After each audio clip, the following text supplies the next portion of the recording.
आदि में परमेश्वर ने आकाश और पृथ्वी की सृष्टि की। पृथ्वी बेडौल और सुनसान पड़ी थी, और गहरे जल के ऊपर अंधियारा था, तथा परमेश्वर का आत्मा जल के ऊपर मण्डराता था। पहला दिन उजियाला। तब परमेश्वर ने कहा, उजियाला हो, तो उजियाला हो गया। और परमेश्वर ने उजियाले को देखा कि अच्छा है, और परमेश्वर ने उजियाले को अंधियारे से अलग किया। और परमेश्वर ने उजियाले को दिन और अंधियारे को रात कहा, तथा साँझ हुई, फिर भोर हुआ। इस प्रकार पहला दिन हो गया। दूसरा दिन आकाश। फिर परमेश्वर ने कहा, जल के बीच एक ऐसा अन्तर हो कि जल दो भाग हो जाए। तब परमेश्वर ने एक अन्तर करके उसके नीचे के जल और उसके ऊपर के जल को अलगअलग किया, और वैसा ही हो गया। और परमेश्वर ने उस अन्तर को आकाश कहा, तथा साँझ हुई, फिर भोर हुआ। इस प्रकार दूसरा दिन हो गया।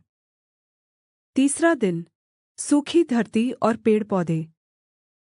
फिर परमेश्वर ने कहा, आकाश के नीचे का जल एक स्थान में इकट्ठा हो जाए और सूखी भूमि दिखाई दे, और वैसा ही हो गया। और परमेश्वर ने सूखी भूमि को पृथ्वी कहा, तथा जो जल इकट्ठा हुआ उसको उसने समुद्र कहा। और परमेश्वर ने देखा कि अच्छा है। फिर परमेश्वर ने कहा, पृथ्वी से हरी घास तथा बीज वाले छोटे-छोटे पेड़ और फलदाई वृक्ष भी, जिनके बीज उन्हीं में एक-एक की जाति के अनुसार होते हैं, पृथ्वी पर उगे, और वैसा ही हो गया।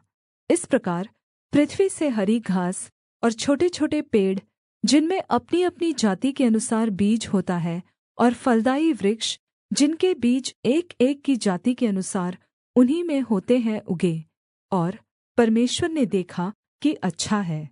तथा साँझ हुई, फिर भोर हुआ। इस प्रकार तीसरा दिन हो गया। चौथा दिन सूरज, चाँद और तारे।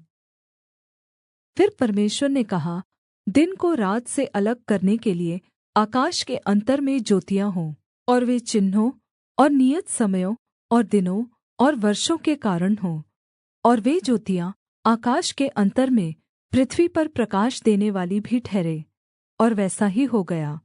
तब परमेश्वर ने दो बड़ी ज्योतियाँ बनाई, उनमें से बड़ी ज्योति को दिन पर प्रभुता करने के लिए, और छोटी ज्योति को रात पर प्रभुता करने के लिए बनाया।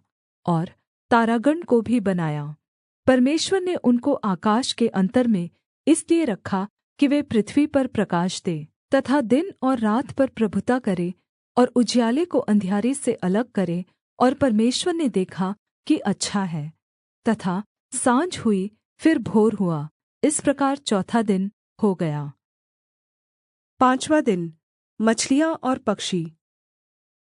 फिर परमेश्वर ने कहा, जल जीवित प्राणियों से बहुत ही भर जाए, और पक्षी पृथ्वी के ऊपर आकाश के अन्तर में उड़े। इसलिए परमेश्वर ने जाति-जाति के बड़े-बड़े जल जन्तुओं की और उन सब जीवित प्राणियों की भी सृष्टि की, जो चलते फिरते हैं, जिनसे जल बहुत ही भर गया, और एक-एक जाति के उड़ने वाले पक्षियों की भी सृष्टि की। और परमेश्वर ने देखा कि अच्छा है। परमेश्वर ने यह कहकर उनको आशीष दी, फूलो, फलो और समुद्र के जल में भर जाओ, और पक्षी पृथ्वी पर बढ़े। तथा साँझ हुई, फिर भोर हुआ। इस प्रकार पाँचवाँ दिन हो गया। छठवाँ दिन भूमि के जीवजन्तु और मनुष्य। फिर परमेश्वर ने कहा, पृथ्वी से एक-एक जाति के जीवित प्राणी, अर्थात् घरेलू पशु और रेंगने वाले जन्तु, और पृथ्वी के वन पशु जाति-जाति के अनुसार उत्पन्न हो। और वैसा ही हो गया। इस प्रकार परमेश्वर ने पृथ्वी के जाति-जाति के वन पशुओं को, और जाति-जाति के घरेलू पशुओं को, और जाति-जाति के भूमि पर सब रेंगने वाले जन्तुओं को बनाया। और परमेश्वर ने देखा कि अच्छा है। फिर परमेश्वर ने कहा, हम मनुष्य को अपने स्वरूप के अनुसार अपनी समानता में बनाएँ, और वे समुद्र की मछलियों और आकाश के पक्षियों और घरेलू पशुओं और सारी पृथ्वी पर और सब रेंगने वाले जन्तुओं पर, जो पृथ्वी पर रेंगते हैं, अधिकार रखें। तब परमेश्वर ने अपने स्वरूप में मनुष्य को रचा, अपने ही स्वरूप में परमेश्वर ने मनुष्य की रचना की, पुरुष और स्त्री के रूप में उसने मनुष्यों की सृष्टि की।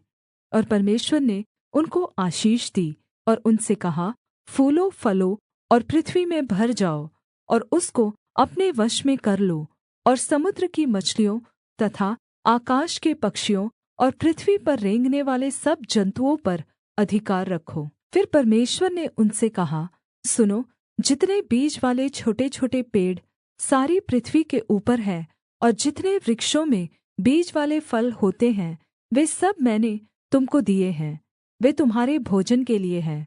और जितने पृथ्वी के पशु और आकाश के पक्षी और पृथ्वी पर रेंगने वाले जन्तु हैं, जिनमें जीवन का प्राण है, उन सब के खाने के लिए मैंने सब हरे-हरे छोटे पेड़ दिए हैं।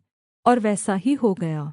तब परमेश्वर ने जो कुछ बनाया था सब को देखा, तो क्या देखा कि वह बहुत ही अच्छा है। तथा साँझ हुई, फिर भोर हुआ, इस प्रकार छठवाँ दिन हो गया।